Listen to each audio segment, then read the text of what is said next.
도덕적, 윤리적 과제가 뭔가 굉장히 좀 요구사항이 굉장히 최근에 굉장히 거칠어진 것 같더라고요. 한 3, 4년간에는 굉장히 부정적인 인식이 확대되고 있다. 노동조합의 사회적 책임 이런 규정은 전혀 없습니다. 정치 파업, 불법 파업을 위한 사회적 손실, 채용 비리 등의 심각한 어떤 모랄 해저 현상, 인사 경영권 침해 및 갑질 불법 행위. 법에서 보장하고 있는 것은 경제적 파업이에요.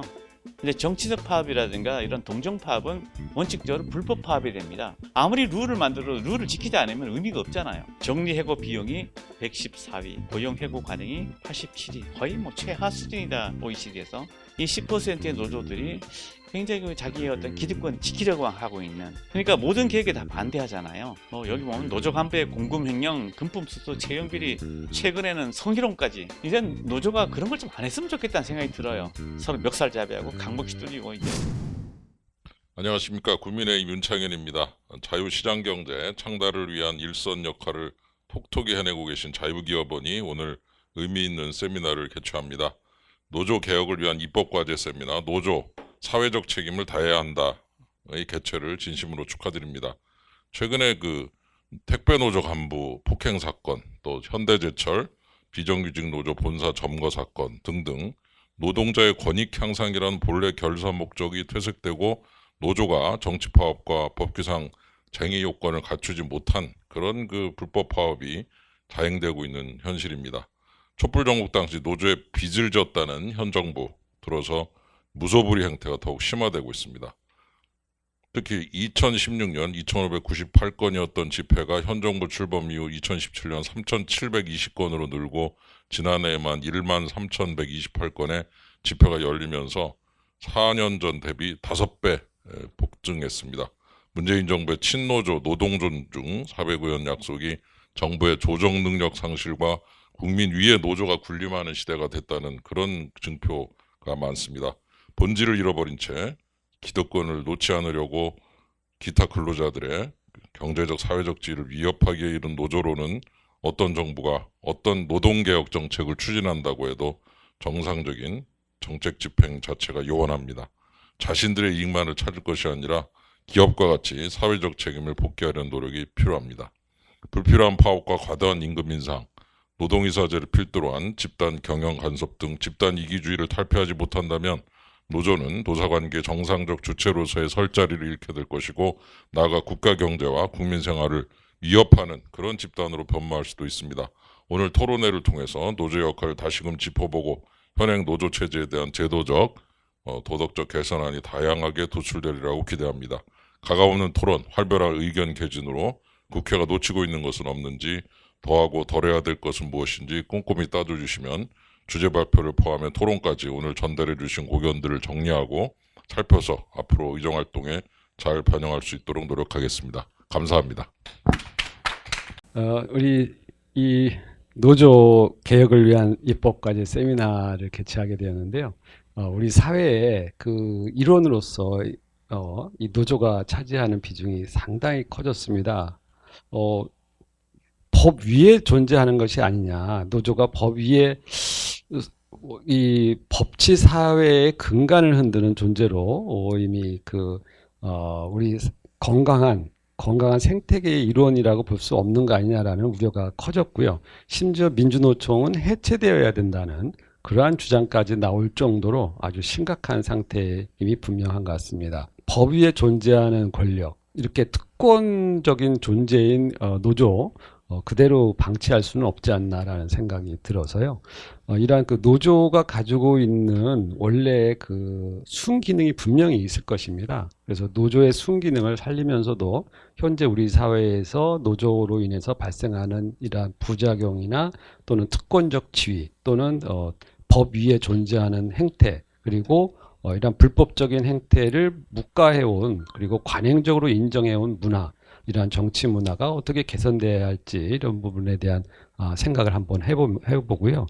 또한 이 사회적 책임이라고 하는 관점에서도 노조는 또 한 걸음 더 나아가야 되지 않나 싶습니다. 그러니까 기업 안에 존재하는 노조가 있고 산별 노조나 상위 노조가 있을 텐데 당위론적 존재를 벗어나서 사회적인 책무를 다하는 노조의 위상은 무엇인가, 그리고 어떤 일을 했을 때 노조가 그런 역할을 할 수 있을 것인가라는 문제를 한번 생각해 보면서 그러기 위해서는 어떤 과제, 어떤 입법 과제가 우리 사회에 지금 필요한 것인지를 한번 생각해 보는 그런 시간이었으면 합니다. 그래서 오늘 이정 교수님께서 좋은 발표를 준비해 주셨고, 또 김희석 박사님과 송원재 교수님께서 좋은 토론으로 또 화답하실 것이라고 생각이 됩니다. 그래서 오늘 논의된 내용이 우리 사회에서 지금 부소 불위의 권력으로 자리 잡고 있는 노조가 합리적이고 또 우리 사회에 기여하는 노조로 탈바꿈하는 그런 계기가 되었으면 하는 바람입니다.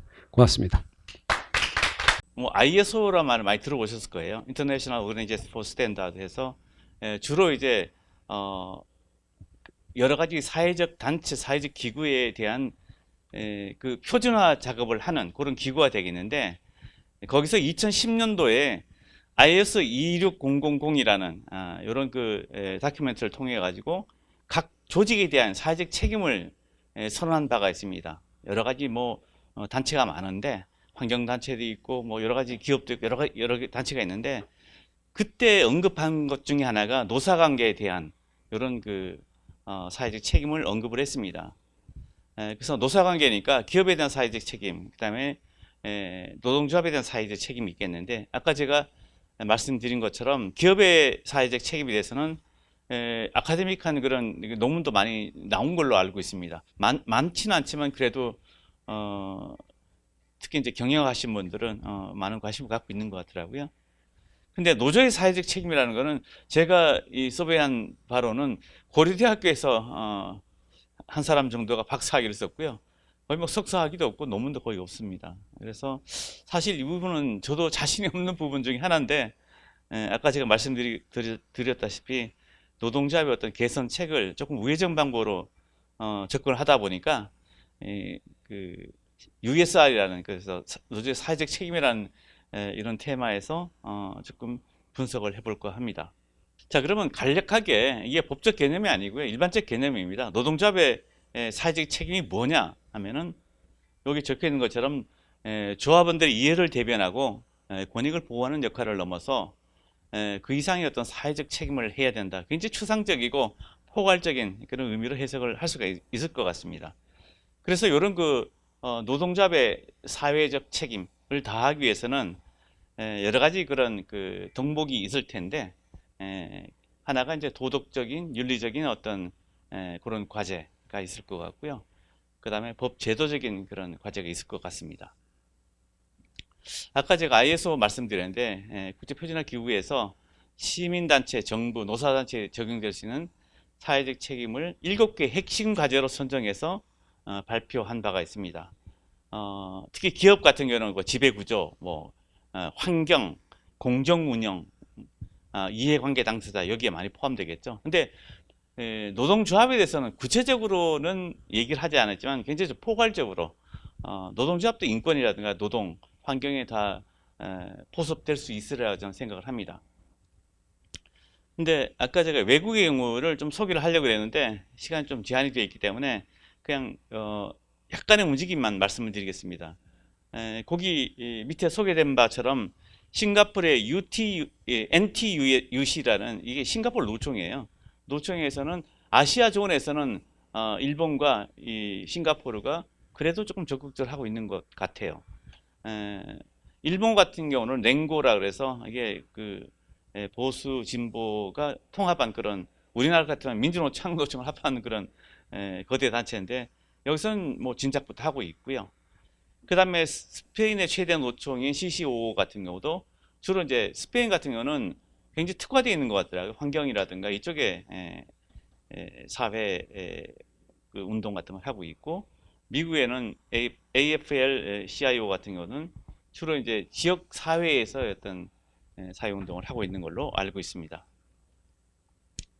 그럼 우리나라는 어떻게 하느냐? 우선 밑에 보면 한국노총, 민주노총, 우리나라의 가장 거대한 내셔널 센터인데, 한국노총은 그래도 표준화 포럼 같은데 여기에 참가도 하고 있는 걸로, 그래서 조금은 적극적으로 보이고 있는데, 비해서 민주노총은 굉장히 좀 네거티브한 것 같습니다. 그래서 이런 사회적 책임을 이행하라는 것이 전통적인 노조 활동을 위축시키는 게 아닌가. 그래서 굉장히 어떤 면에서는 경계하는 비판적인 입장에 서 있습니다. 그래서 연세의료 노조라든가 우리나라에서는 구체적인 단위 노동조합으로서는 연세의료 노조라든가 LG전자에서 선제적으로 유해사 활동을 하고 있는 걸로 알고 있고요. 그다음 요거는 사실 많이 소개가 되어 있습니다. 저도 LG전자에 대해서는 인터뷰를 하고 한 적이 있습니다만은 굉장히 적극적으로 하고 있는 것 같더라고요. 그러면 이제 사회적 책임, 노조의 사회적 책임 과제에 대해서 본격적으로 한번 살펴보겠습니다. 우선 도덕적, 윤리적 과제가 뭔가? 노동조합의 사회적 책임에 대한 이론적 근거와 목적을 사회 계약론이라든가 사회 조직론 관점에서 사회 구성원들의 역할과 초점을 맞추는 것으로서 노조 활동의 다양한 그 이해관계자들의 요구를 포섭하고 투명한 윤리와 윤리적 행동 준수를 통한 역할 수행을 강조하는 그런 것들이 도덕적, 윤리적 과제가 되겠습니다. 구체적으로 조금 말씀드리면 우리나라의 경우는 잘 아시다시피 노동시장의 그 이중 구조, 그 다음에 이중 구조에 따른 어떤 양극화 현상, 이게 이제 극심한데요. 이런 역할을 이게 정부라든가 기업뿐만 아니라 당사자인 노동조합도 굉장히 적극적인 역할이 기대되는데 아까도 소디에서 그런 말씀하셨는데 일부 대기업 노조 같은 경우는 잦은 파업, 그리고 2017년, 18년 같은 경우는 뭐 아주 파격적인 그 최저임금 인상이 있었죠. 거기다가 굉장히 좀 요구사항이 굉장히 최근에 굉장히 거칠어진 것 같더라고요. 현 정권에 대해서 최대 주지라는 생각 때문에 그런지는 모르겠지만 굉장히 노동권 자체가 한쪽으로 기울인 듯한 그런 감을 느낍니다. 그래서 그러다 보니까 굉장히 이 노동조합, 특히 이제 내셔널 센터에 대한 사회적 인식이 상당히 최근에 안 좋은 것 같더라고요. 뭐 쏙 좋았던 그런 시기도 없었지만 특히 최근에 한 3, 4년간에는 굉장히 부정적인 인식이 확대되고 있다. 그래서 그런 의미에서는 이런 노동조합이 굉장히 조직된 그런 단체인데 굉장히 임의적인 시민단체라든가 이런 게 비해서 영향력이라든가 신뢰도가 오히려 떨어진 게 아닌가. 그래서 노동조합의 원래의 사회적 책임을 다하고 있지 않다, 이렇게 평가를 할 수 있을 것 같습니다. 아까 제가 말씀드렸듯이 우리나라 노동조합 같은 경우는 본래적 의미의 USR, 노동조합의 사회적 책임을 다하고 있지 않다.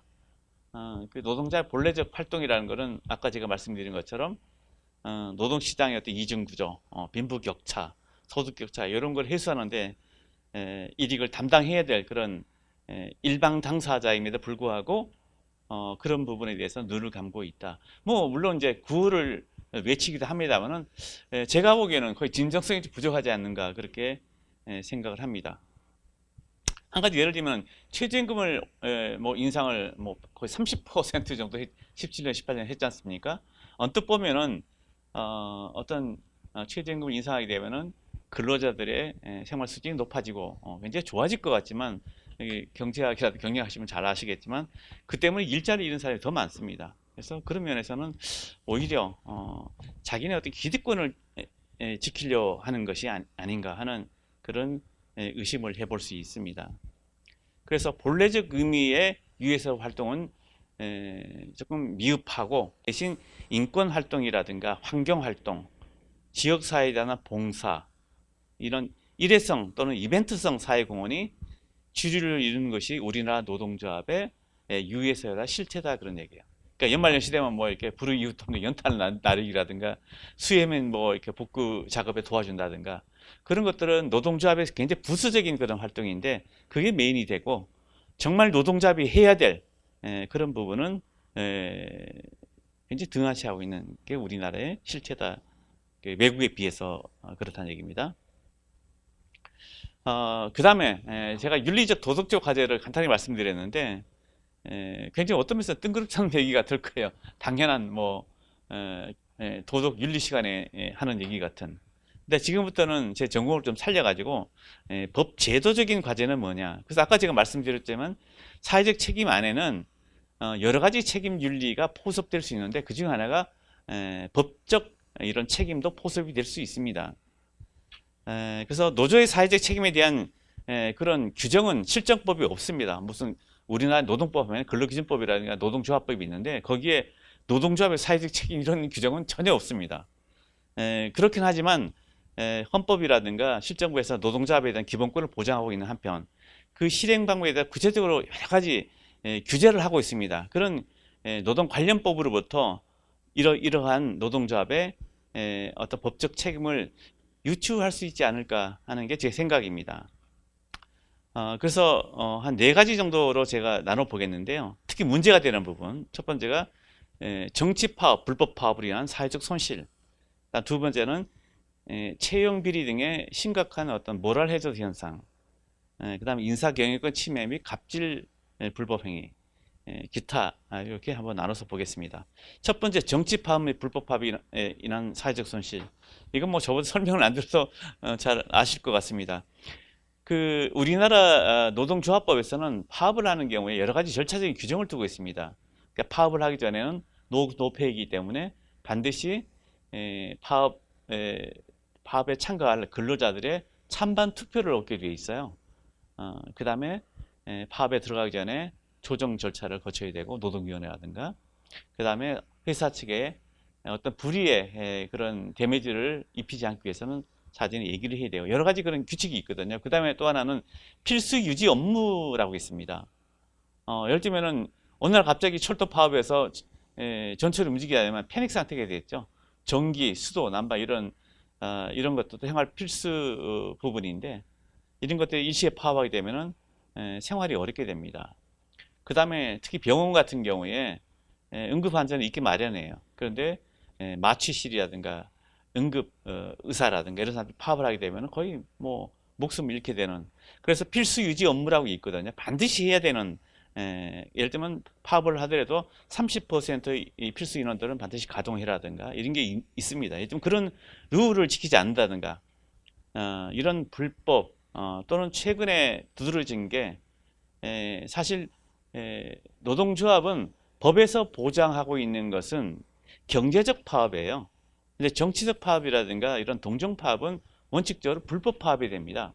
그래서 경제적 파업이란 건 뭐냐면은 뭐 임금을 올려달라, 근로시간을 줄여달라, 복리후생을 어떻게 해달라, 이런 자기네 어떤 고용 환경이라든가 아니면 복지라든가 여기에 관련된 것만 주장할 수 있어요. 아니면은 뭐 노동관련법에 대한 재개정이라든가 이런 걸 주장할 수 있어요.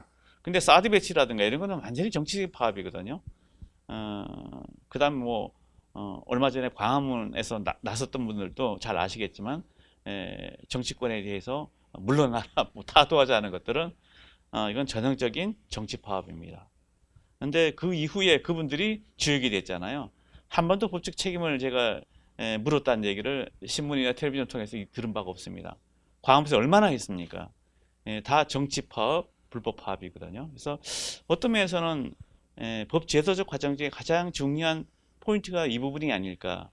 늘 정치권에서 하는 법과 원칙을 강조하는데 노동 파트에서는 법과 원칙이 언제 한 번이라도 관철됐는가 의심스러울 정도로, 저는 외국 생활을 굉장히 오래 했습니다. 개인적인 안 됐습니다만은 거의 한 18년 정도 하고 외국에서도 교수를 5, 6년 하다 왔는데 우리나라에서는 이렇게 그 선진국에서 이렇게 소득이 3만 불 되는 나라에서 이렇게 무부천진다는 게 처음 봤어요.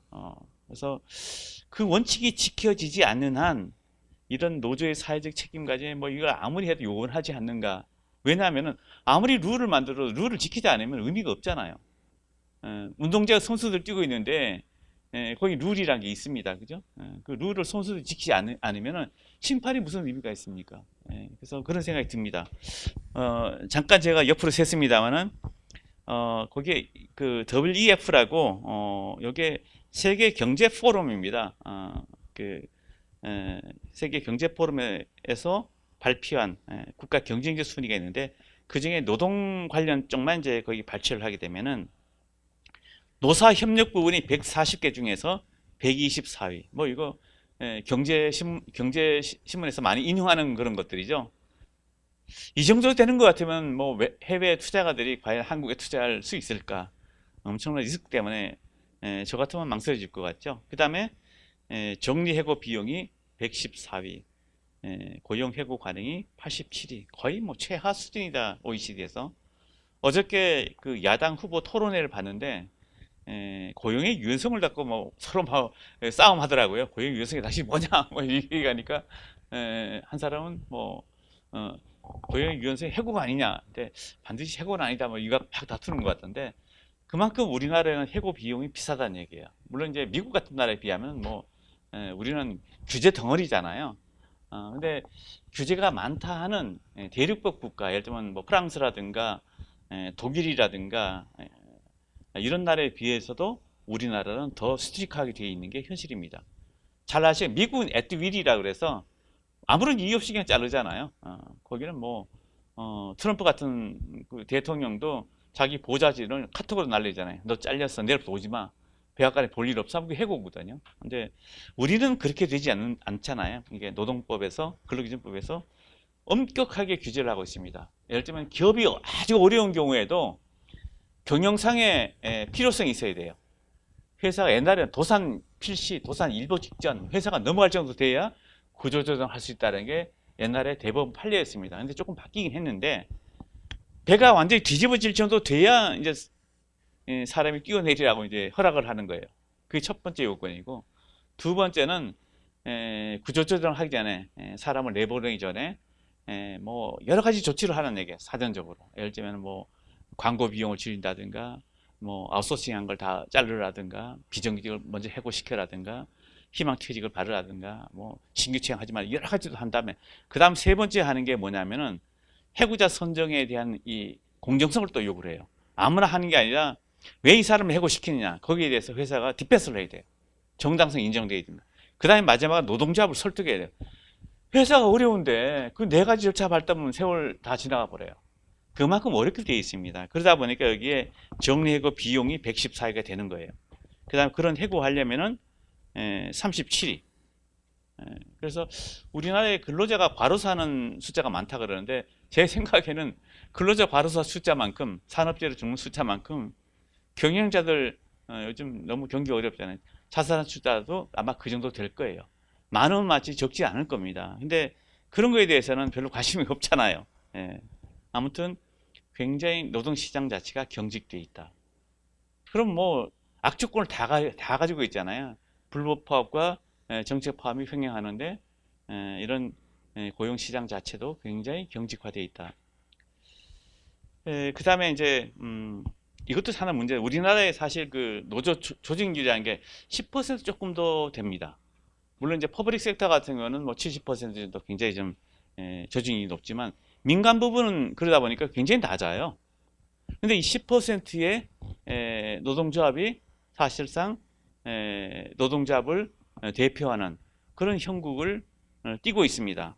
그래서 제가 보기에는 과연 이 10%의 노조가 90%의 노동조합을 포함한 전체 근로자를 대표할 수 있는 거, 대표성이 있는가에 대해서는 부정적이에요. 그래서 그렇게 하기 위해서는 독일 같은 나라에서 하고 있는 뭐 종업원 대표제라든가 그런 걸 빨리 도입을 해야 아까 제가 말씀드린 노동시장 이중구조라든가 이런 소득이 양극화 문제도 해소되지 않을까. 이 10%의 노조들이 굉장히 그 자기의 어떤 기득권을 지키려고 하고 있는, 그러니까 모든 계획에 다 반대하잖아요.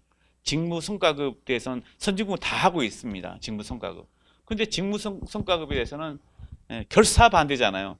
코레일 타고 가시다 보면 철도변에 붙은 게 다 그런 플랜카드잖아요. 그러니까 자기네들이 평가받고 하는 거에 대해서는 철저하게 반대하는 거예요. 그거 직무성과급 깨부시지 않으면은 비정규 정규직 문제라든가 소득의 양극화 문제 절대 해결할 수 없으리라 저는 생각을 합니다. 그래서 우리나라 역대 정권에서도 직무성과급을 한다고 그랬는데 100몇 개의 공기업 중에 그걸 도입한 기업은 뭐 포스코 등등 한 3개 정도 기업밖에 안 될 거예요. 그러니까 노조가 반대하면 안 되는 거예요. 그러면은 그거를 할 수 있는 그런 지도자가 나와야 되는데 적당히 타협하고 눈치 보는 이제 그런 게 좀 아쉽다는 생각이 듭니다. 그래서 영국의 대처라든가 뭐 프랑스라든가 프랑스의 알룽드입니까? 그런 아주 그 리더십을 가진 그런 지도자가 나오면은 가능할지 모르겠습니다만은 현재로서는 조금 저는 부정적이라는 생각이 듭니다. 이 정치 파업 불법에 대한 사회적 손실이 엄청나게 크다. 특히 이제 공공기관의 불법 점거라든가 폭력, 파손 이게 정말 노동 근로자들의 또 이익 집단인지 아니면은 조금 속된 말로 깡패 집단인지 할 정도로 폭력이 좀 심해요. 좀 이제 노조가 그런 걸 좀 안 했으면 좋겠다는 생각이 들어요. 물론 상대적이긴 해요, 그게. 그렇긴 하지만 그 노동 현장에 보면은 뭐 강목이 막 화염병이 날아가고 뭐 선열이 낭자하고 그런 걸 흔히 보잖아요. 그 밑에 제가 열거했습니다마는 현대제철 비정규 노조가 지금 이 시간에도 당진에 있는 본사를 점거하고 있어요. 지금 몇 달째입니까? 그죠? 그 다음에 유성기업 잘 아시겠죠? 유성기업 상무가 집단 폭행당하고 뭐 그냥 선에 낭자한 그런 모습을 여러분 보셨을 거예요. 지난번에는 여기 국회 진입하면서 국회 경찰관까지 폭행을 하는, 이 정도 되면 거의 노동자별에 얘기하기 어렵지 않나요? 그다음 현대중공업 연례 행사처럼 하는 그런 파업. 그 정치 파업이라든 불법 파업을 위한 사회적 손실을 보면은 2017년 이후에 급상승하고 있지 않습니까? 아까 5배라고 그러더라고요. 아까 그 위원님께서. 그 예전에 비해서 한 5배 정도가 늘어났다. 엄청난 숫자죠. 그죠? 그 다음에 또 하나가, 두 번째가 채용비리 등 심각한 모랄 해저도예요. 여기 보면 노조 간부의 공금횡령, 금품수수, 채용비리, 최근에는 성희롱까지. 정말 좀 제가 입에 담기 좀 어려운 그런 일들이 현장에서 벌어지고 있습니다. 그 다음에 또 하나는 복수 노조가 허용되면서 이제 산업 현장에 이제 복수의 노조가 생기는 거예요. 잘 아시겠지만 건설 현장 같은데 심해요. 건설 현장 같은데 저도 그걸 한 2번 목격을 했는데, 건설 현장에 가면은 거기 이제 타워크레인도 있고 뭐 트럭도 있고 이제 여러 가지 현장에서 소위 말하는 노가다 작업을 이제 하게 되는데, 근데 거기에 이제 영역 다툼 같은 게 있더라고요. 한쪽에는 이제 붉은 띠를 찬 뭐 특정 노조가 있고, 또 한쪽에는 또 다른 완장을 탄 또 다른 노조가 있고, 서로 영역을 두고 싸움하는 거예요. 여러분 잘 아시겠지만 거기서 뭐 솔직히 민주노총 상노총이 싸우는 거예요. 거기서 서로 이제 일감을 둘러싸고 서로 멱살잡이하고 강목이 뚫리고, 이제 이게 심심찮게 지금 벌어져요. 그래서 복수 노조를 허용해달라고 그렇게 얘기를 했잖아요. 노조가 매번 선거 때마다 복수 노조 해달라. 이게 헌법의 단결권 조항 위반이다. 그래서 복수 노조 2010년부터 허용하고 있잖아요. 그랬더니 현장에서는 자기네끼리 패싸움을 해요. 이러려고 복수 노조 허용을 해놨는지 정말 좀 참 이해하지 못한 그런 모럴 해저 현상이 벌어지고 있다. 뭐 밑에 제가 쭉 나왔습니다만은 또 노동 활동이 심한 게, 잘 아시겠지만 현대제철도 최근에 이제 그런 비정규직의 정규직화를 요구하고 있고요. 그건 단순한 비정규직의 정규직가 아닙니다. 그 다음에 강원대 건강보험공단도 그렇고, 그러니까 여기 회사 원청 회사가 있고 아웃소싱 여기 하청 회사가 있잖아요. 원청이 있고 하청 회사는 별개의 독립적인 회사입니다. 근데 하청 회사의 근로자가 이 원청 회사에 정규직화 해달라는 거예요. 근데 그걸 받아들이기 어렵잖아요. 잘 아시겠지만 저도 오면서 노량진 지나왔는데, 노량진에 거기 공시생들이 진짜 밤낮이 공부를 해가지고 정말로 거기 그 공시족이라 그러죠. 거기 붙어가지고 수백 대의 경쟁을 뛰고 되는 사람이 인천공항공사의 정규직이에요. 근데 그 하청 기업에 있는 종사는 뭐 물론 이제 특수 경비직이 합니다만은, 그런 사람들이 이런 그 인천공항공사에 정규직을 해달라는 거는 그건 상식적으로 좀 이해가 안 되는 거예요. 그거는 티오가 완전히 다른 거거든요. 그러니까 인천공항공사 어떻게 얘기했냐면은 대통령이 그런 공약을 내밀었고, 대통령이 1호 약속을 거기 왔기 때문에 그럼 지켜주겠다. 근데 인천공항공사 본사의 정규직은 그건 안 된다. 그건 넘사벽이다. 그 대신 자회사를 만들어 가지고 인천공항공사의 자회사, 그러니까 인천공항공사가 100% 출제한 자회사예요. 그 자회사의 직원을 하겠다. 사실상 우리 식구다. 이제 당신은 아웃소싱 아니에요. 하청 기업이 아닙니다. 그러니까 자회사 직원이에요. 그러면 임금도 거의 그 본사 직원의 한 80% 정도 되고 복리후생 거의 차이가 없어요. 그 정도 수준이 되는 거예요. 근데 그거 반대하잖아요. 반대하고 지금도 하고 있어요. 근데 그분들이 주장하는 거는 인천공항공사에 정규직을 해달라는 거예요. 똑같은 일이 벌어지는데 그 당진에 있는 그 현대제철이에요. 현대제철도 별개의 회사입니다. 별개의 회사가 현대제철의 본사에 지원을 해달라는 거예요. 근데 자본주의 국가에서 그게 과연 가능한 건지. 그러면 그 아웃소싱을 경영해왔던 그 기업들은 하루아침에 회사를 뺏기는 거가 돼요. 거기에 또 200명, 300명 자기 회사 직원들 가지고 있었는데 그 직원들 본사로 다 가게 되면 그 사람들의 경영권이라든가 재산권은 어떻게 되는 거예요? 그거 아마 나중에 큰 문제가 될 것 같습니다. 그래서 제가 얼마 전에 국제회의하면서 이런 거 한번 물어봤어요. 그 당신의 나라는 어떻게 생각하냐 했더니 그런 거는 미션 임파서블. 뭐 그 나라에서는 있을 수가 없는 한국이니까 가능한 거 아니냐 뭐. 참 농담으로 그런 얘기를 했지만 참 창피하더라고요. 얼굴 할 정도로. 근데 그게 21세기에 3만 불의 이 국가에서 이루어지고 있다는 게 참 슬픈 현실이죠. 자, 그 다음에 이제 현대판 음소제, 이것도 이제 대표적인 그 모럴 해저드인데, 이건 법적으로 문제가 되는 게 이거예요. 모 자동차 회사 같은 경우에 그 단체 협약이 있습니다. 노동조합과 회사가 체결하는 그런 일종의 어그리먼트죠. 근데 거기 안에 보면은 산업재해로 예를 들면은 뭐 재해를 입어가지고 뭐 사망을 한다든가 산재 사고를 한 경우에 그 자재에 대해서는 일종의 채용 단계에서 프라이어티를 주는 거예요. 우선권을 주는 거거든요. 근데 우선권을 주게 되면 어떻게 되냐면 이번 TU가 뭐 3명이 TU에 있다 하는 그런 사람이 3명 있으면은 다른 사람은 일반 경쟁은 뭐 있을 수가 없어요. 왜? 거기 가산점을 주게 되면은 뭐 거의 되는 거예요. 거의 8, 90% 된다고 생각하면 되는 거거든요.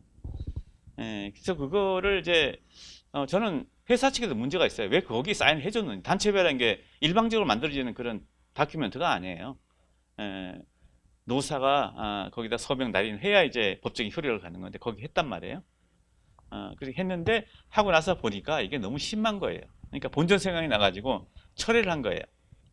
그래서 지난번에 이런 합의를 했지만 사실은 굉장히 불공정하다 이게. 그 다음에 많은 청년들의 어떤 희망 고문이다. 많은 청년들의 희망을 꺾어버리는 거다. 이건 안 된다. 그래서 고치자고 했더니 낙장불입해가지고 이런 표현을 써요. 한 번 얘기했으면 안 된다 이거예요. 그래서 싸움 때 그게 소송이 됐습니다. 그래서 저도 이제 거기 신문에 저도 기고도 하고 뭐 이렇게 법원에다가 이제 그 소견도 내고 그랬었는데 그래서 외국의 사례를 들고 그랬거든요. 근데 그때 제가 썼던 것 중에 하나가 우리 민법에 그 사회 상규라고 있습니다. 사회 상규에 반하는 경우. 그 사회 상규에 반하는 경우는 이 민법 이런 그 약속이라든가 계약이라든가 이런 다큐멘트는 다 무효가 되는 게 있거든요. 그럼 저는 사회 상규에 반한다고 분명히 저는 얘기를 했고, 그리고 제가 잘 아는 저명한 외국의 교수한테 한번 제가 물어보고 그렇게 다시 썼는데 아주 그냥 창피하기도 저는 완전히 그냥 무시당하고 법원에서는 법적인 효력가 있다. 그래서 그때 제가 느낀 게 운동장이 참 많이 기울어져 있구나. 그 다음에 최근에 뭐 성남에서 뭐 이상한 그런 뭐 아까 뭐라 그랬죠? 뭐 이런저런 그 대장동인가의 사건이 있지만 거기 뭐 재판관이 들어있는 거 보고 참 이게 우리나라 사법 현실이 참 기울어지는 정도가 아니고 어떤 면에서는 굉장히 모럴 해저드가 엄청나게 심하구나는 걸 느꼈습니다. 그래서 이런 것들도 빨리 좀 바라잡아야 되지 않을까. 죄송합니다. 조금 셌습니다. 그 다음에 인사경영권 침해, 갑질 불법행위, 노동조합이 그 인사경영권의 건 잘 아시겠지만 우리 경영학에서는 회사의 고유의 권한이다 그럽니다.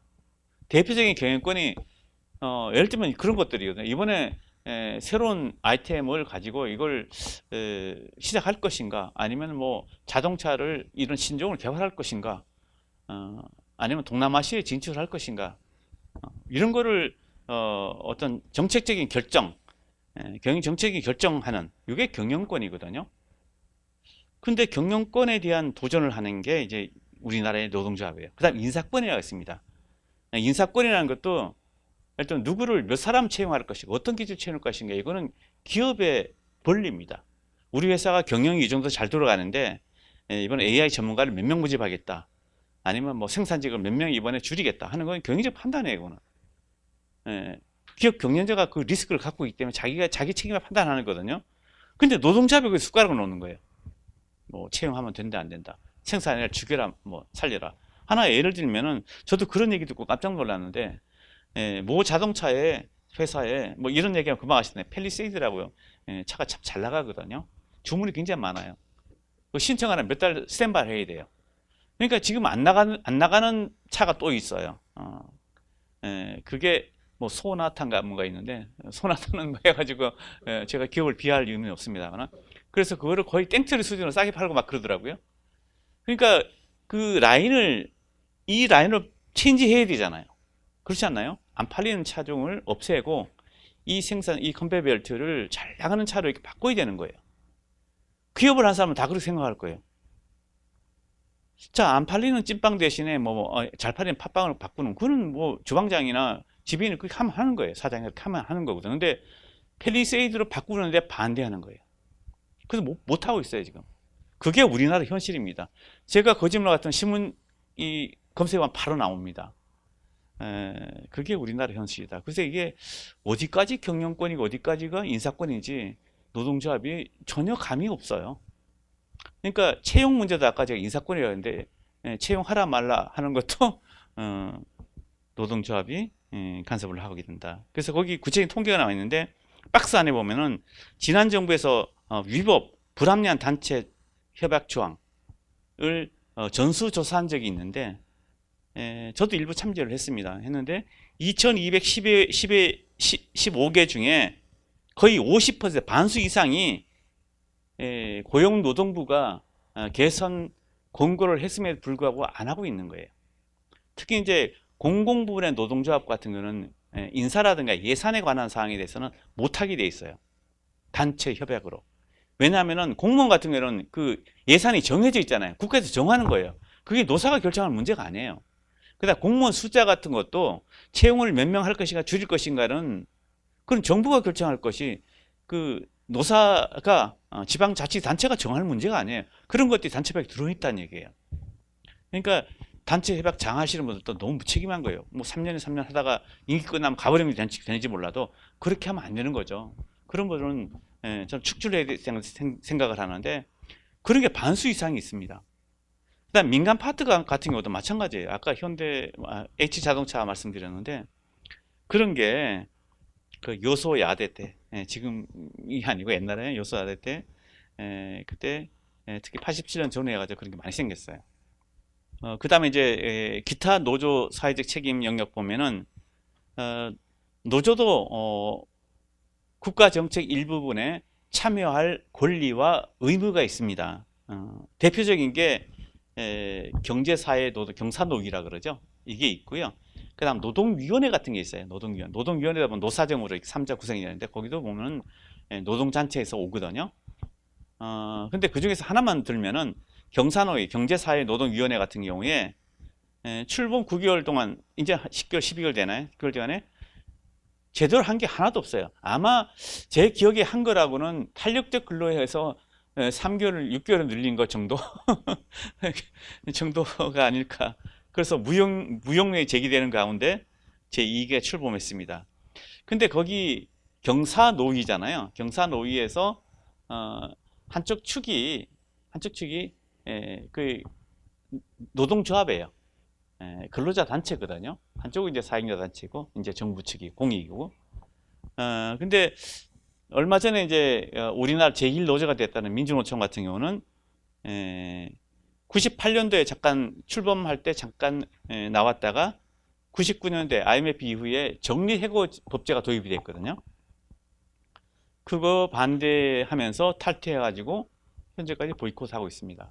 그러니까 경사노위가 어떤 면에서는 민주노총이 없는 거는 뭐 거의 반쪽짜리 경사노위다 이렇게 아시면 될 것 같아요. 경사노위에서 결정해도 민주노총이 반대하면 되는 게 없어요. 그러니까 경사노위에 민주노총에 들어가서 거기서 사회적 합의를 거치게 되면은 그게 정책으로 연결되고 할 텐데 그중 한 축이 빠져 있으니까 절름발이 경사노위가 되는 거죠. 그러니까 제 역할을 못 하고 있고 거기서 아무리 뭐 기가 막힌 사회적 타입이 나왔다 하더라도 실효성이 적은 그런 상태다. 그래서 그거는 아까 제가 말씀드린 노동조합의 일종의 권리이자 의무인데 그런 면에서는 일종의 직무유기가 아닌가 하는 생각을 합니다. 그 다음에 다시 또 처음으로 돌아가는데요. 법과 원칙의 재확립이 필요하다. 이것도 아주 원론적인 얘기입니다. 정치파업, 불법파업은 엄격하게 법을 집행하고 그 다음에 잘못된 잔체배라 노사관행은 주무행정기관이 단호하게 지도 단속할 필요가 있다. 그 다음에 편향된 노동정책의 수정, 개별적 의사보다도 집단적 의사를 항상 우회되는 법적 구조를 수정할 필요가 있다. 그 다음에 노동법상 경제사범에 대한 지나친 처벌주의. 저는 이 부분에 논문도 몇 개 썼습니다. 그냥 간단히 제가 이렇게 워딩을 했습니다만은 이런 것들이에요. 우리 그 노동법에 보면은 취업규칙을 불리하게 변경하는 경우에 과반수 노동조합의 어그리먼트 동의를 얻게 되어 있거든요. 이게 어떤 조항이냐면 혹시 아시는지 모르겠습니다만은 옛날에 제가 그 일본 상공회에서 서울지부의 그 법률 고문을 한 6년, 7년 정도 됐습니다. 그 프레스센터에 있는 SH 클럽이라는데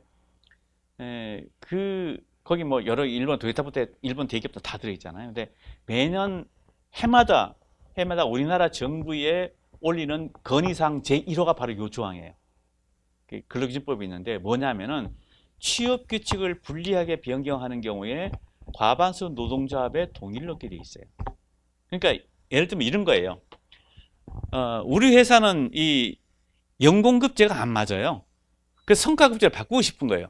그러니까 성과급제를 바꾸려면 취업규칙을 바꿔야 되거든요. 그러니까 취업규칙을 바꾸는데 근로자들한테 그렇게 불리하지도 않아요. 열심히 일하는 사람 오히려 돈을 2배 벌 수 있는 거예요. 물론 일하지 않는 사람은 그 페이가 좀 적어지겠죠. 그런 불리움이 있어요. 그건 어쩔 수 없는 거예요. 그건 자업자득이니까. 근데 이 회사가 경쟁력을 갖기 위해서는 그쪽 방향으로 가야 되는 게 명확관화예요. 또 하나 예를 들게요.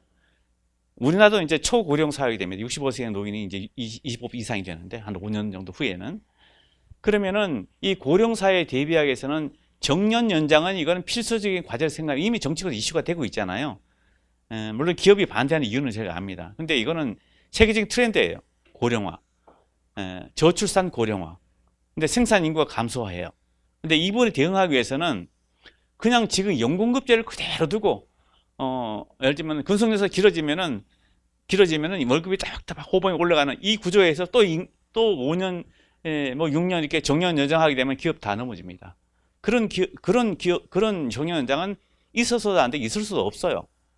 경제학을 하신 분은 뭐 이건 당장 뭐 상상도 못할 그런 정년 연장일 거예요.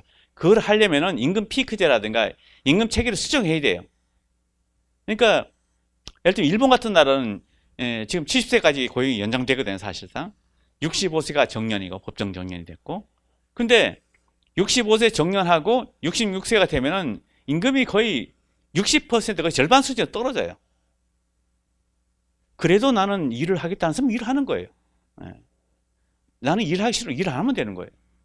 근데 우리나라처럼 정년하고 나서 똑같은 임금 체제를 유지하는 건 되지 않는 거예요. 그거는. 그런 걸 하는 나라는 아마 없을 거예요. 이 지구상에. 근데 우리나라에서 그걸 주장해요. 2013년도에 법정 정년이 60세 됐지 않습니까? 근데 그때 정치권이 실수한 것 중에 하나가 그때 저희 같은 사람이 계속 주장했던 것 중에 내가 임금 피크제를 선회해라.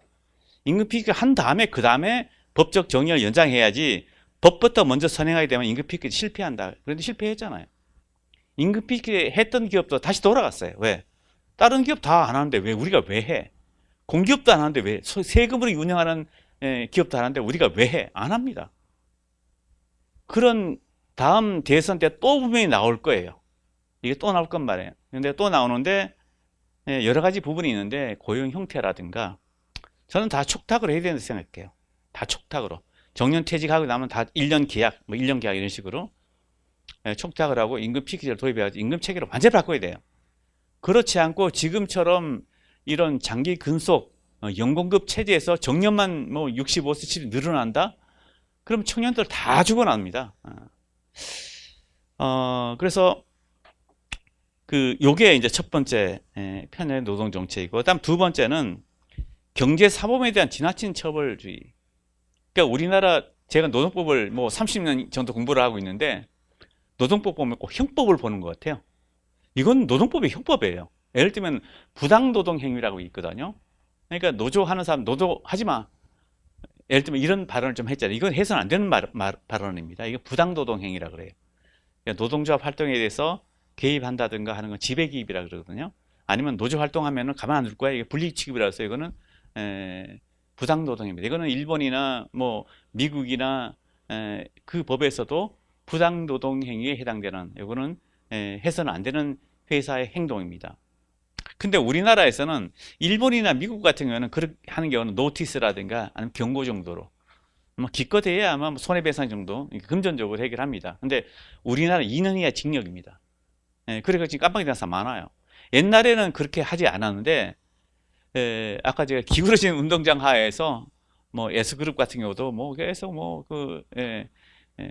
수색당하고 뭐 깜빡이 간 사람 수색하잖아요. 최근에는 기업을 그런 컨설팅을 했다는 이유로 공인 노무사가 지금 깜빡이 들어가는. 그래서 이게 과연 그 경제사범에 대해서 그 형벌을 적용하는 게 과연 이게 옳은가에 대해서 굉장히 저는 비판적입니다. 그래서 필요 최소한을 거쳐야지 노동 분야에 있는 이런 형사처벌 규정은 빨리 좀 완화하고, 예를 들면 벌칙이라든가 뭐 과징금이라든가 이런 걸 해야지 형사처벌하는 거는 너무 지나치다. 기업하는 사람을 깜빡이로 어떻게 하겠다는 얘기인지 모르겠어요. 그래서 심지어는 그런 얘기 나와요. 한국에서 기업한다는 거는 형무소 담장을 걷는 거다. 그래서 잠깐 실수하면 그냥 형무소 떨어지는 거예요. 그 다음에 노동조합 자주성 확립. 제가 어떻게 하다 보니까 노동부 강의처럼 되는데, 노동조합에서 가장 중요한 부분이 자주성입니다. 노동조합에. 이거는 노동조합법 제2조 정의규정에 이렇게 나요. 노동조합은 스스로 근로조건의 개선, 유지 등등을 하기 위해서 스스로 조직된 단체가 되어 있거든요. 그러니까 자주성이라는 게 가장 중요해요. 독립하지 않으면 안 돼요. 그러니까 예를 들면 회사에 기댄다든가 회사로부터 돈의 뭐 경비 원조를 받는다 하는 거는, 경비 원조 받으면 이거 부당노동행위입니다. 이게 어디 사용자의 부당노동이에요. 근데 미국 같은 나라에서는 기업으로부터 노조 전임자가 자기 임금을 받는다, 생활비를 받는다, 아니면 뭐 활동비를 받는다 하잖아요. 근데 우리는 돈을 준 사람을 처벌을 해요. 회사를 처벌합니다. 근데 미국 같은 쌍벌 규정이에요. 준 사람과 받은 사람 다 처벌합니다. 그러다 보니까 우리나라 어떤 문제냐면은 지금 뭐 타임오프다 해가지고 조금 바뀌긴 했는데, 몇 년 전까지만 해도 노동조합이 노조 전임자에서 돈을 달라. 노조 전임자라고 어떤 사람이냐면은 회사에 출근하지만 회사 일을 하지 않고 노동조합 사무에만 전념하는 사람이에요. 그래서 그런 사람에도 노페이, 회사를 위해서 일을 하지 않기 때문에 노페이, 임금을 지불하면 안 돼요. 근데 돈을 달라 이거예요. 회사 일을 하니까. 회사 일을 하는 거 아니잖아요. 노조 일을 하잖아요. 근데 정말 오롯이 노조 일을 하는 것도 아니에요. 거의 혁명불명인 경우도 많고 뭐 그런 경우도 있거든요. 근데 그럼에도 불구하고 임금을 달라. 그 이유로 또 이제 파업을 하는 경우도 있어요. 특히 단체 교섭장에서 그런 요구를 많이 하거든요. 그러니까 그걸 노조 전임자에서 임금을 지불해다 활동비를 달라는 이유로 파업을 합니다. 사용자, 기업을 압박을 하는 거죠. 그래서 임금을 주게 되면은 처벌당하는 이 사용자 처벌당해요. 그러니까 논리적 모순 아니에요? 막 압박을 가해가지고 돈을 달라 막 해서 돈을 줬더니 돈을 받은 사람을 처벌해야 될 텐데, 아마 미국 같다면 돈을 받은 사람을 처벌할 거예요. 우리는 돈을 준 사람을 처벌합니다. 그래서 돈 주고 뺨 맞는 그런 이상한 그런 논리가 성립되는. 그래서 노동조합이란 거는 절대로 재정적으로나 조직적으로 회사에 기대서는 안 돼요. 스스로 해야 됩니다. 그래서 활동비도 자기네 체크 오프라 그러죠. 자기 조합비를 가지고 충당을 해야 되고 활동비도 그렇게 해야 됩니다. 그 다음 심지어는 보험료, 사회보험료도 노동조합이 내야 돼요. 외국엔 다 그렇게 하고 있습니다. 근데 우리는 다 기업이 내고 있죠. 예. 자, 이런 그 잘못된 관행. 그러니까 뭐 제가 말씀드리려면 한도 끝도 없습니다. 예. 그 다음에 또 하나가 그 재정 문제인데, 이것도 많은 분들이 이런 주장을 하시더라고요.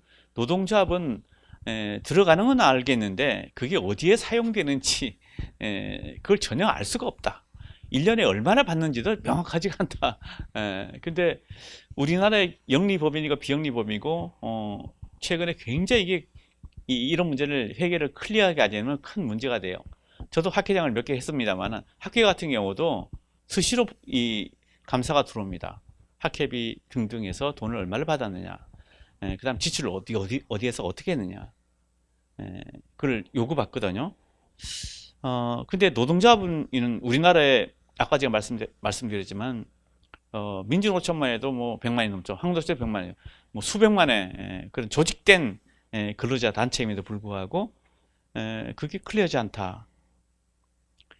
재정 사항에 대한 이런 투명한 그 뭐랄까요, 오픈, 이건 굉장히 필수 불가결한 것인데 그게 안 되고 있다.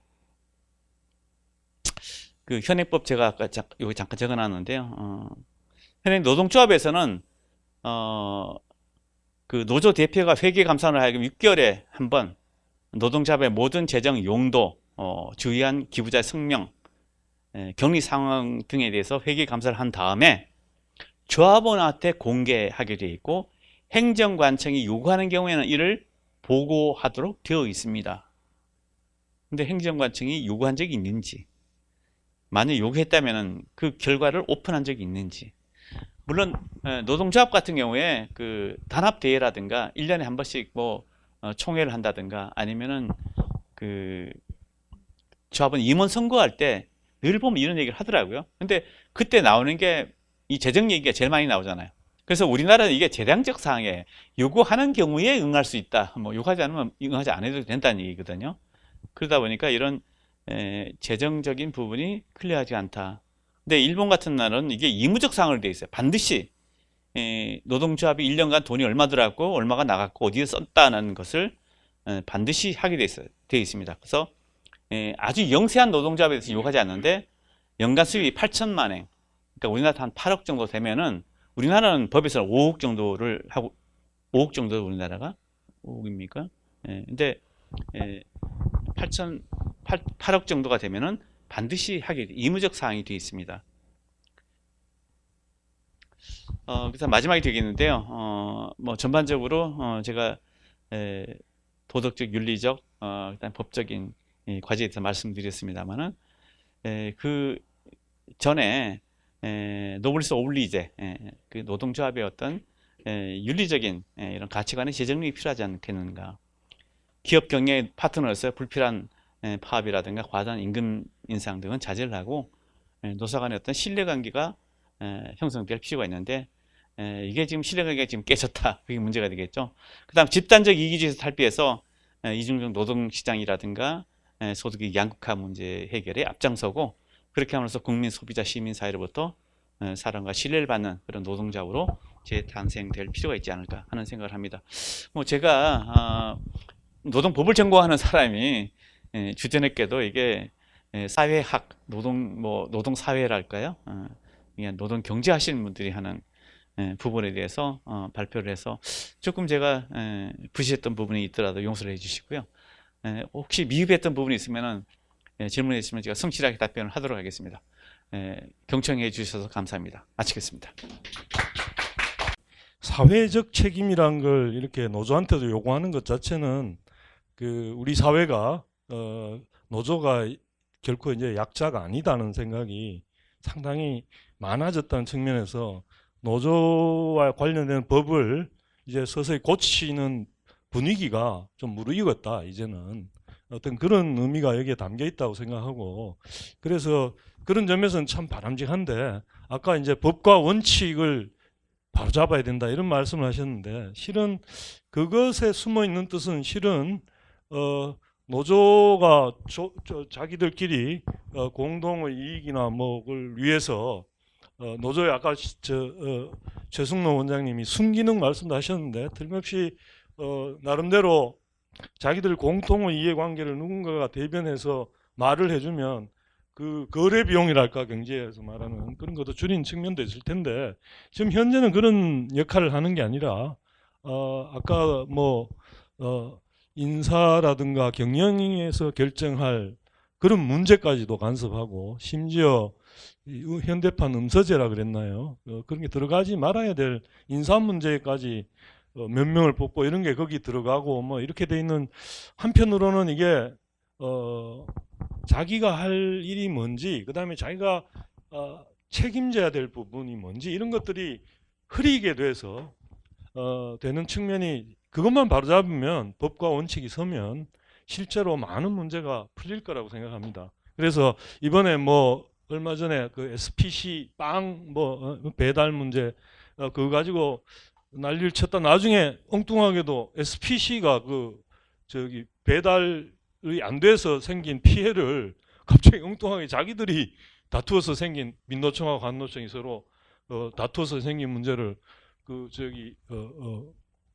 말하자면 파리바게뜨 쪽에서 SPC 측에서 물어라.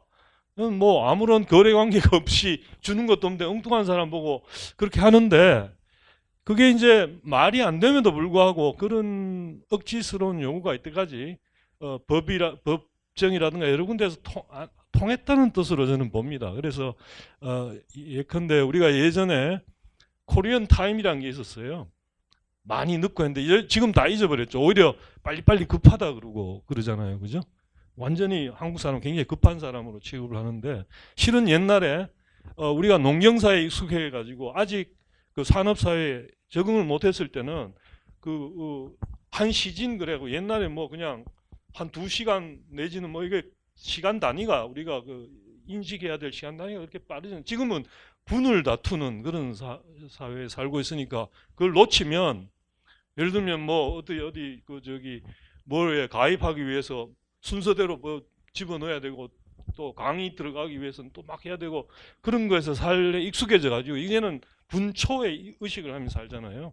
그런 것처럼 법이 정확하게 그 말이 안 되는 억지들을 정확하게 지금 있는 법 안에서라도 그걸 하면 그게 바뀌질 거라고 봅니다. 저는 그런 사례가 영국 같은데, 예컨대 그 뭡니까 그 파업 같은 것도 적절한 절차를 거치지 않았거나 그랬을 때는 그 파업에 대해서 생긴 피해를 전부 다 거기에 물게 하고, 그 절차를 거치지 않은 사람들이 파업에 참여를, 총파업을 결의했는데도 불구하고 그 절차가 안 된 데는 참여를 하지 않으니까, 그 유명한 석탄노조 같은 것도 다 결국은 그 나쁜 버릇이 고쳐졌단 말이죠. 그래서 그런 걸 보면 특히 있는 법 안에서 법정이라든가 여러 군데에서 제대로 좀, 법원이 해야 될 일은 뭐 약자를 보살핀다든가 전체 뭐 그걸 해가지고 어떻게 한다가 아니라 주어진 법을 정확하게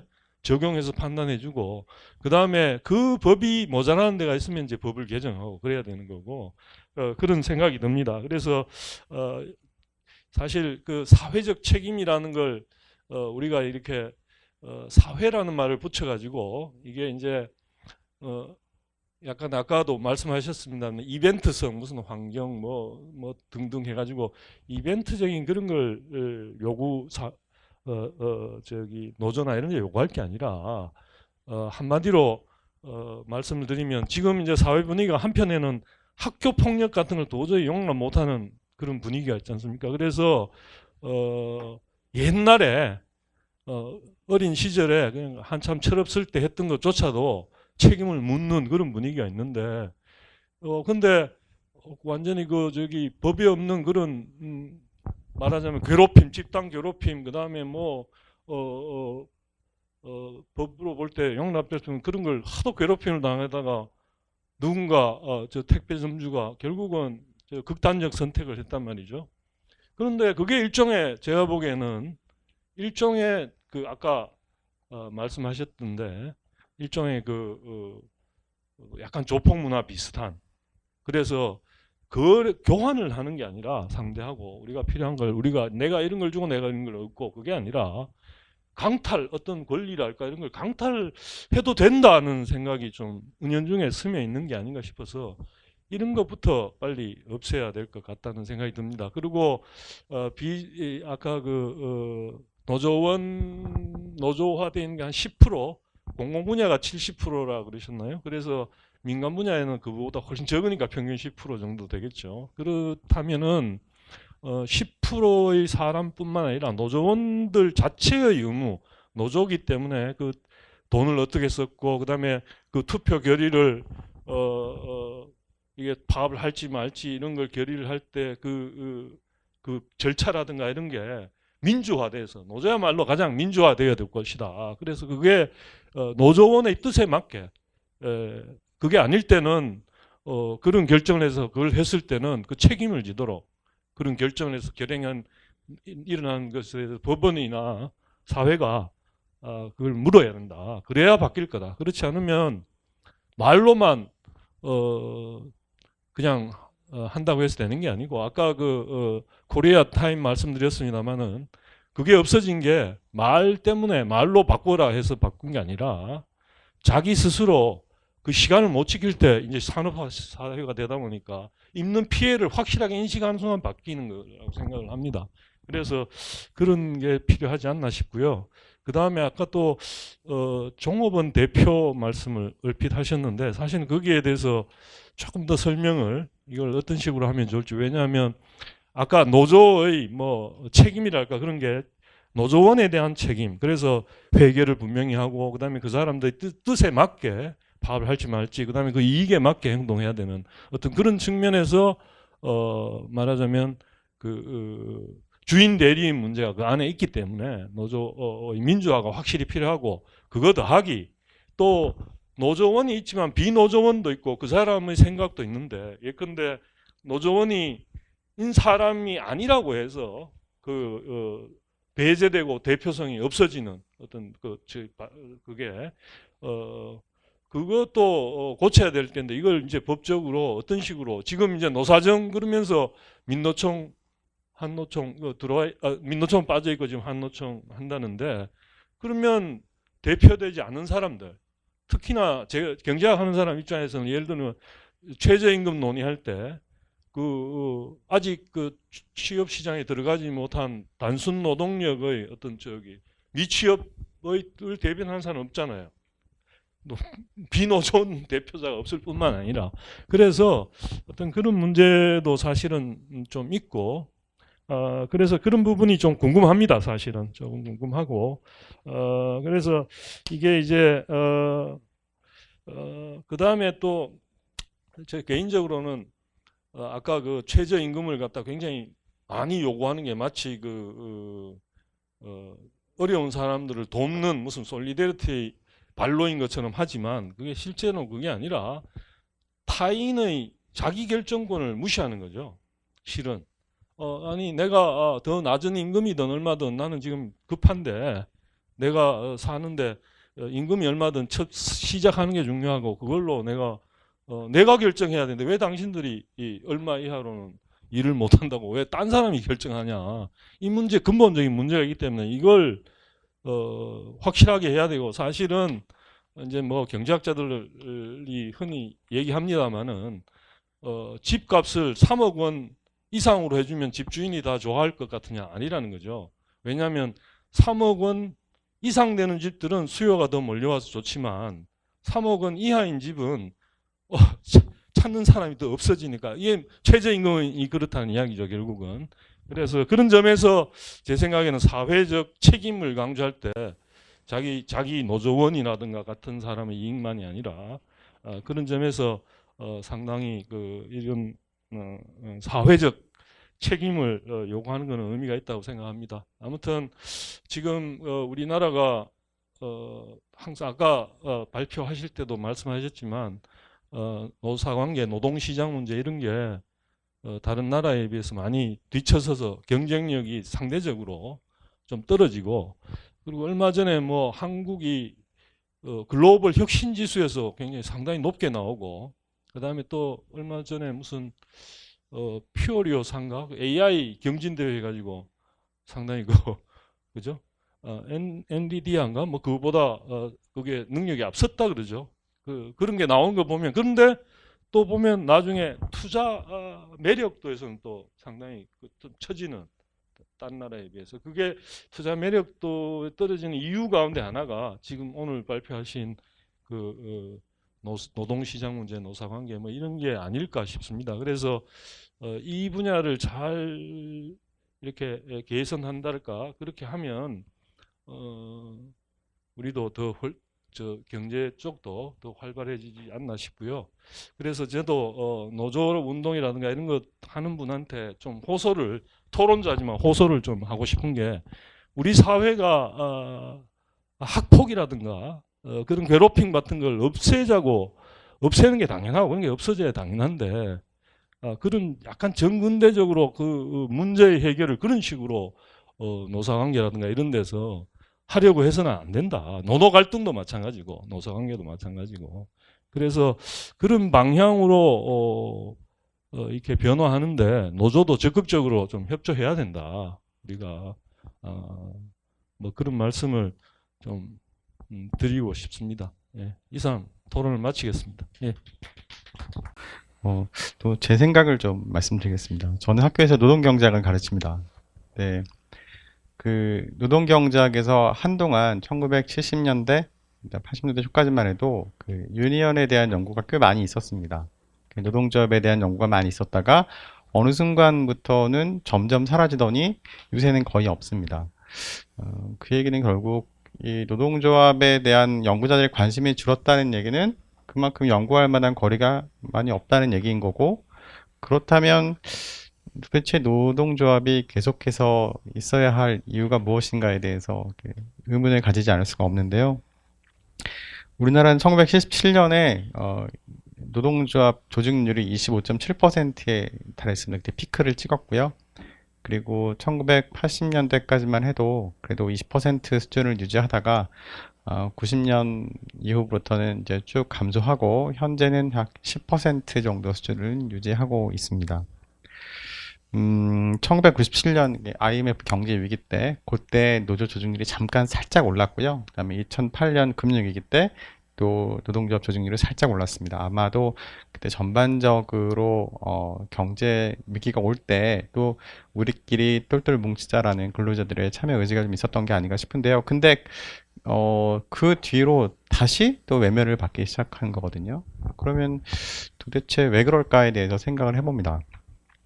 네, 아직까지 우리나라에서는 노동조합, 이제 한국노총, 민주노총, 노동조합을 대표하는 두 단체가 있죠. 그 단체 대표자들이 많은 활동을 합니다. 정부의 협상 파트너이기도 하고요. 특히 최저임금에서는 거기에서 위원들이 이제 최저임금 위원으로 활동을 하죠.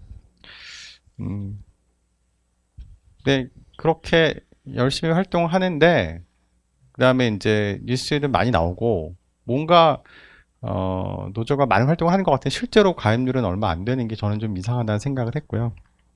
그래서 몇 년 전이긴 하지만 한번 연구를 한번 해봤습니다. 저는 노동조합이 존재하는 중요한 이유가 근로자들의 권익 향상을 도모하는 것에 있다고 생각을 하거든요. 그러니까 과거의 자본주의가 시작되는 시기에 사실 그 역사를 보면 노동자들이 많이 착취당하고 탄압받았던 게 사실이었고, 이제 그것들을 시정해가는 과정에서 노동조합이 탄생을 했고, 분명히 노동조합이 큰 역할을 했다고 생각을 합니다. 근데 저는 지금도 노동조합이 그 역할을 하려고 하면 근로자들, 특히 회원들, 노동조합에 가입한 회원들의 권익을 향상시켜야 한다고 생각을 하고요. 그것이 얼마나 향상됐는지 수치로 증명할 수 있어야 된다고 생각을 하거든요. 그리고 저는 그 향상이 얼마나 됐느냐를 보여주는 가장 중요한 지표가 노동조합에 가입한 근로자들의 임금 상승률이라고 생각을 합니다. 얼마나 상승을 했는지. 그러니까 결국 이 사람의 가치, 권익이라는 것은 그 사람의 노동시장에서의 그 평가는 임금이니까 결정이 되는 거고, 지금 우리 유현진 선수가 약간 메이저리그에서 부진한 모습을 보이지만 계속 기회를 부여받는 있는 것도 그만큼 가치를 평가받기 때문이라고 생각을 하거든요.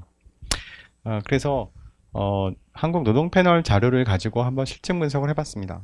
그랬더니 그 OLS 단순 회계 분석을 했을 때는 여성 근로자는 임금이, 그러니까 노동조합에 가입한 여성 근로자들은 가입하지 않은, 그러니까 노동조합도 없고 가입하지 않은 그러한 근로자들보다 한 16% 정도 임금이 높았고, 남성 근로자들은 한 13% 정도 임금이 높았거든요.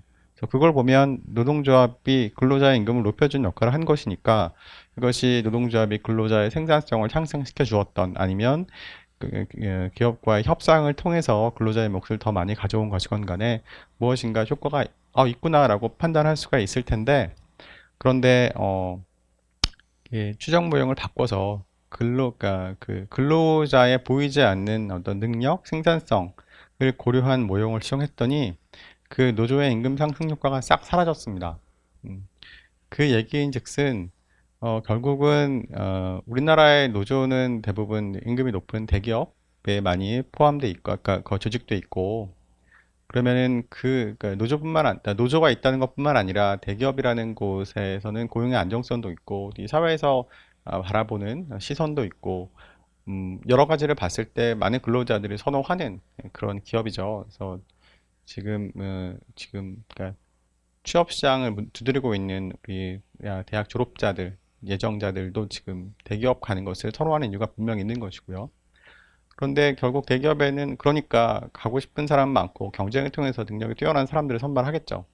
그러니까 제가 찾은 실증 분석 결과, 추정 결과는 결국 노조가 없었더라도 어차피 그 근로자들은 생산성이 뛰어났기 때문에 기업에서 임금을 더 주었을 것이다 라고 판단할 수 있는 것이죠.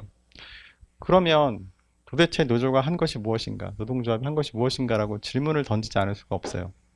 그러니까 결국은 노동조합이 무엇인가 그 큰 파이, 그러니까 그러니까 기업이 생산한 어떤 분명한 이윤이 있다고 하면 그 파이 가운데 좀 더 많은 부분을 근로자를 위해서 사용할 수 있게끔 한 것이 아니고, 그것이 아니고 그냥 근로자가 열심히 일한, 능력이 뛰어난 근로자가 열심히 일한 그런 결과로 근로자 임금이 상승한 것이라면 도대체 노동조합은 그동안 뭘 했나?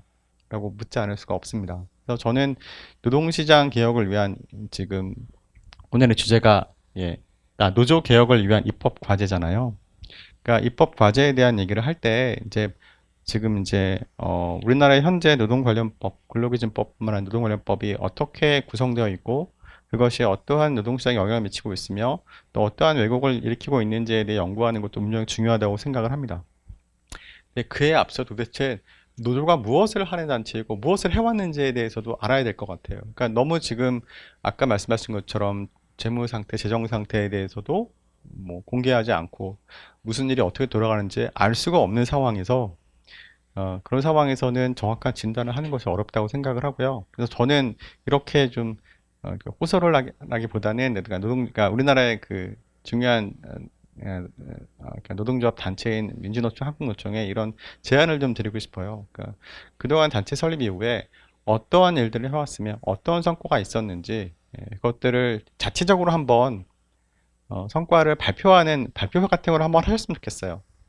그리고 이것들을 또 제3의 객관적인 그러니까 연구자들이 객관적으로 한번 연구를 할 수 있는 기회를 제공했으면 좋겠습니다. 그러니까 그 안에 있는 내부 자료를 좀 활용을 해서 노조가 도대체 우리 사회에 어떤 기여를 했고 또 근로자들을 위해서 어떤 역할을 했으며 뭐 그런 것들에 대해서 좀 객관적으로 평가할 수 있는 좀 그런 시기가 좀 그러한 기회가 좀 있어야 되지 않을까라는 생각을 합니다. 그러니까 이렇게 어찌 보면 이 노조라는 것이, 노동조합이라는 것이 분명히 존재한다는 것은 그 다음에 많은 질타를 받고 있음에도 아직까지 유지되고 있다는 것은 이 사회가 기대하는 뭔가 정말 아까 이정 교수님 말씀하시고 김석 교수님 말씀하신 사회 그 순기능이 있을 거란 말이죠. 그러니까 어떠한 기능을 통해 순기능을 통해서 이 사회에 기여를 했고 또 근로자의 권익 향상을 위해 노력했는지에 대해서 우리가 차분히 한번 살펴보고 잘한 것들은 더 잘하게 격려해주고 그다음에 잘 못한 것은 더 잘할 수 있는 방향으로 이렇게